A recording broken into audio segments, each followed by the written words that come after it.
Вадим, насыпьте еще салатика и бутерброд, не стесняйтесь. Лариса Дмитриевна подала парню блюдо с бутербродами с икрой. Для дорогого гостя ничего не жалко. Спасибо, все очень вкусно. Молодой мужчина улыбнулся и взял еще одну отбивную. Такое дело нужно отметить. Алексей Павлович потер руки и достал из бара бутылку выдержанного коньяка. Он долго своего часа ждал. Грех не выпить за знакомство с зятем. Мужчина начал разливать коньяк по рюмкам. Вадим прикрыл своей рукой и отрицательно покачал головой. «Пап, во-первых, Вадим еще не зять, а во-вторых, он не пьет. Я же тебе говорила». Алена нахмурилась. Алексей Павлович пожал плечами. «Что, совсем? Ни капли?» Спросил он то ли у парня, то ли у дочери. «Закодированный, что ли?» Насупился мужчина. «Нет, просто спортсмен», — улыбнулся Вадим. «7 лет боксом занимаюсь, в спортзал хожу, алкоголь не переношу. Извините». Алексей Павлович обреченно выдохнул.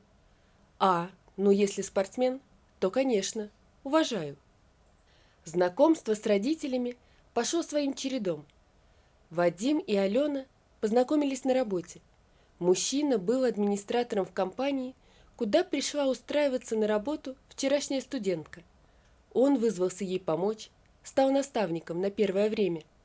Эта помощь сначала переросла в дружбу, а та, в свою очередь, во взаимную симпатию и любовь.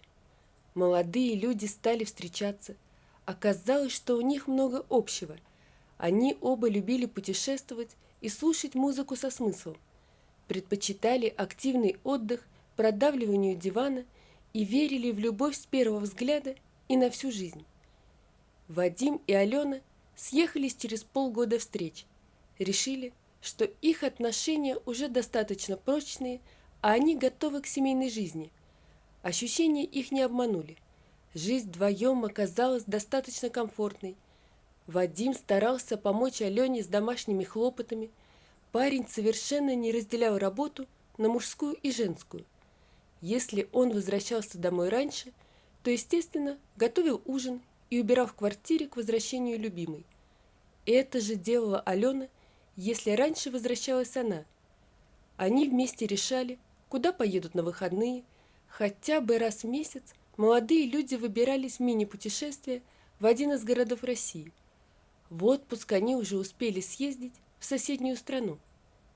Родители Алены давно просили дочь познакомить их с ее парнем, ведь молодые люди уже не просто встречались, но и жили вместе. Вот и пришло то самое время, когда Алена и Вадим созрели к знакомству с родителями друг друга. Дело-то шло к свадьбе. Алена предупредила родителей о том, что приедет не одна. Лариса Дмитриевна и Алексей Павлович расстарались на славу.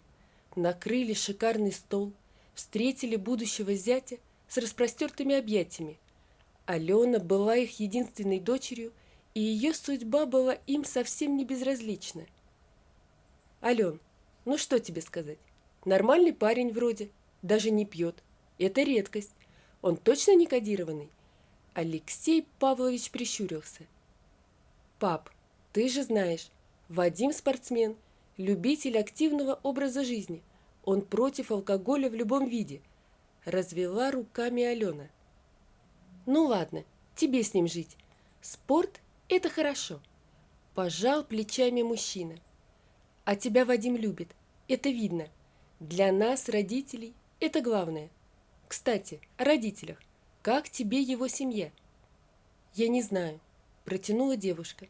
«Я их ни разу не видела». «В смысле?»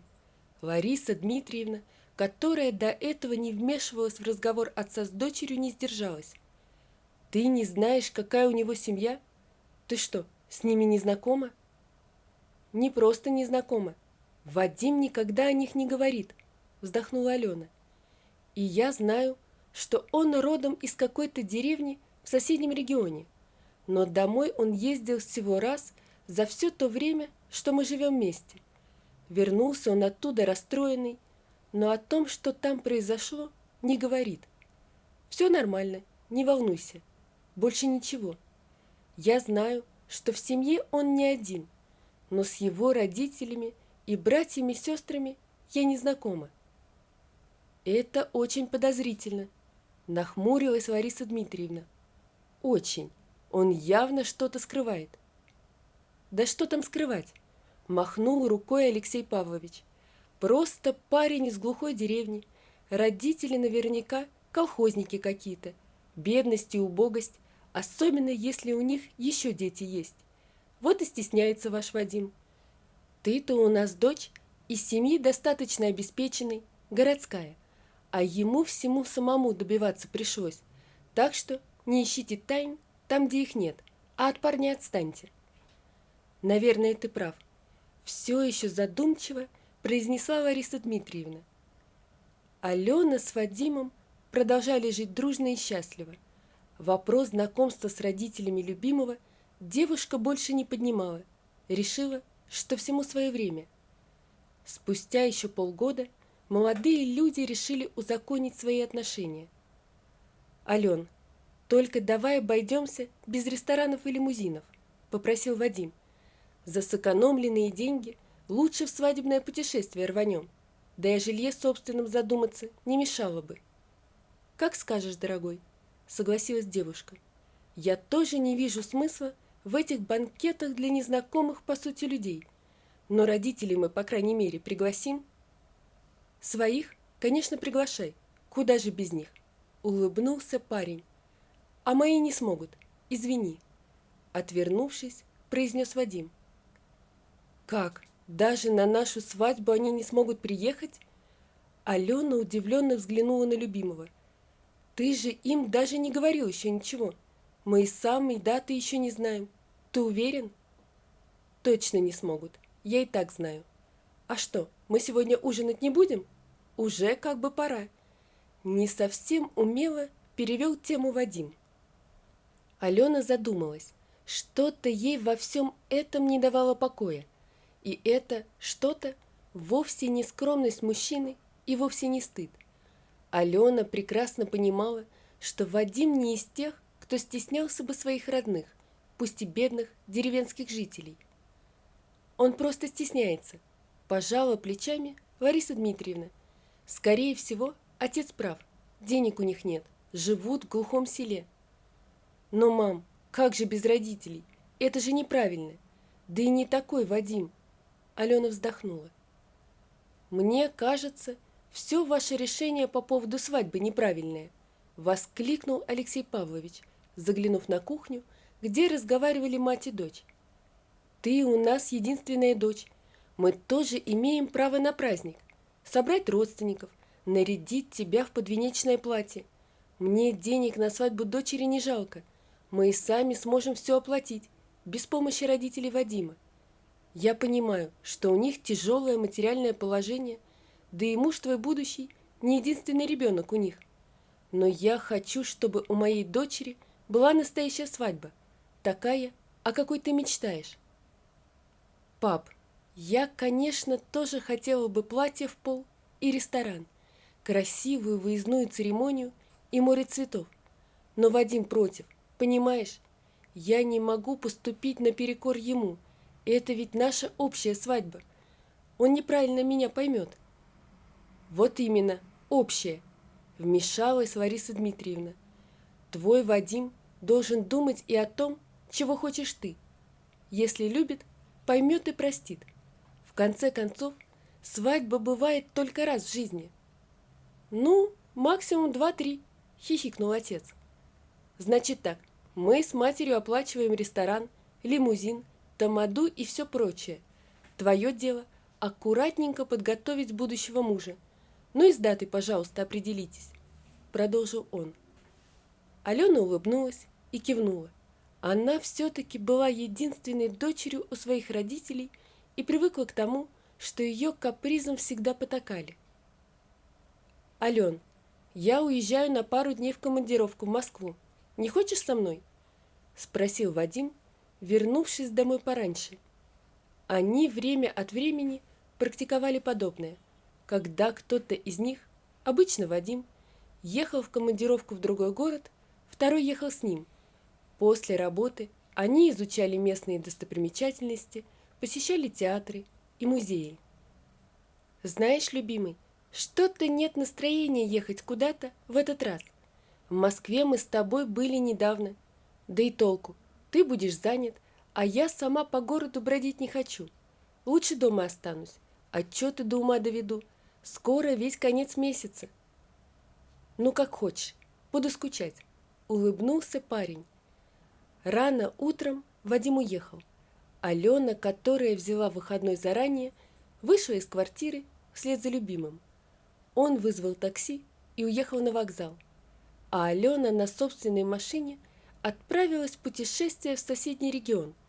Домашний адрес Вадима она узнала заранее из прописки в паспорте. Ехать пришлось больше 4 часов. Алена заехала в небольшую деревеньку у озера и остановилась. Поселение выглядело заброшенным, каким в принципе и было. Половина домов были нежилыми, дворы заросли травой и сорняками. В некоторых домах деревья уже проросли сквозь крыши. Названий улиц то ли не было, то ли Алена просто не могла их обнаружить. На одной из улиц девушка увидела магазинчик с облезлой кривой вывеской. Дверь была открыта, однако людей вокруг не наблюдалось. Девушка вошла в магазин. За прилавком стояла женщина средних лет. Ее губы были накрашены ярко-алой помадой, над глазами синели тени, а на голове кудрявилась химия. «Неужели такие еще бывают?» – подумала Алена. Казалось, она вернулась в лихие 90-е. Да и ассортимент магазина напоминал славное прошлое. На витрине стройными рядами были выстроены жестяные банки кильки в томате и шпротов. В холодильнике колбаса-варенка и высохшее уже колечко копченой колбасы. Радовали глаз еще несколько банок консервированного горошка и карамельки, слипшиеся в один большой карамельный шар. Кондиционера, естественно, в магазине не было. Зато в холодильнике стояли бутылки пива и дешевой водки. Предпочтения местного населения не вызывали сомнений. «Извините, а вы не подскажете, как мне проехать на Вишневую 34?» – спросила Алена у продавщицы а-ля 90-е. «На Вишневую 34? Это вы Людку, что ли, ищете? Так повернете за магазином налево и по прямой к ее дому выйдете. А зачем она вам?» Прищурилась женщина. Было видно, что ей хочется с кем-то поговорить. Она явно скучает в своем магазинчике. «Это мать моего жениха. Мне нужно с ней встретиться и все обсудить». Не стала вдаваться в подробности Алена. «С ней обсудить?» Продавщица вдруг захохотала. «Ну, может, еще успеете». Взглянула она на часы. «Людка сегодня уже заходила отовариваться, так что поспешите. После обеда она уходит в астрал». Женщина продолжала хохотать, Алена пожала плечами и вышла из помещения. «Вишневая 34», прочла Алена покосившуюся надпись на полуразваленном бревенчатом доме.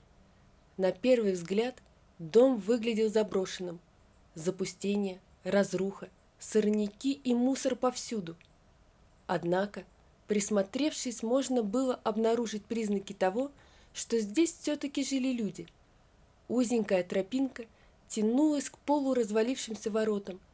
Под навесом из клеенки во дворе стоял стол, на котором лежало несколько огурцов и стояло несколько грязных мисок. Под столом валялись пустые бутылки из-под водки, на бельевой веревке висели чьи-то застиранные кофты и простыня, которая, по всей видимости, когда-то в далеком прошлом была белой. Теперь же ее цвет приближался к грязно-серому. Алена не нашла звонка, постучала в калитку, но никто, естественно, ей навстречу не вышел. «Людмила!» – позвала Алена, оглядываясь по сторонам. Девушка начинала понимать, почему Вадим не хотел знакомить ее с родителями. «Людмила, вы дома?» – позвала она еще раз. «Кого там принесло?» – послышался угрюмый голос. «Занята я». Из-за угла дома показалась хозяйка. Сколько ей было лет, Алена сказать затруднялась. Сгорбленная фигурка, тощая, с длинными худыми руками и отекшим синюшным лицом, на котором выделялся огромный красный нос. Грязный оборванный халат и галоши дополняли образ. А что случилось дальше, смотрите на канале.